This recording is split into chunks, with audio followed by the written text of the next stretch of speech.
This is John. John had just moved to the city. Now he wants to go to a nearby bank to set up a new account. As he navigated the unfamiliar streets and neighborhoods, he wanted to ask someone about the nearest bank address.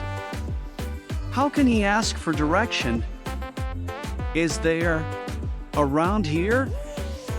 Or is there near here? If you are not looking for a specific place, you can use these above structures and say the name of the place in the blank. Is there a bank near here? Yeah, there is. Go straight on this street. You can say, go ahead, or go straight ahead, or go along the road, when you want someone to continue in the same direction without turning left or right. When you arrived at the intersection, turn right.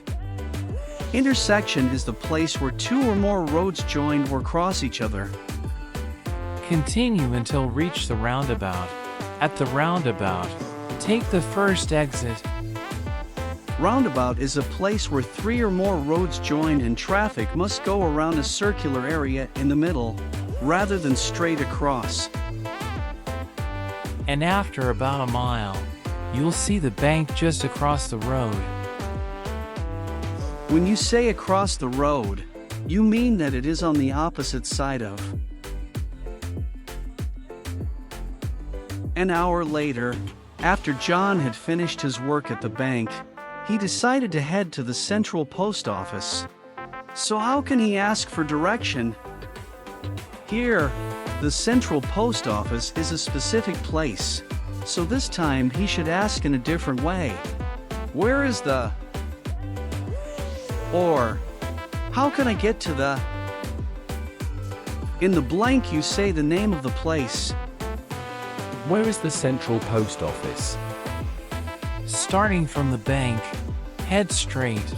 Take the first left onto Oak Street. As you continue, you'll pass the park on your right. Keep going, and you'll see the central post office right in front of you.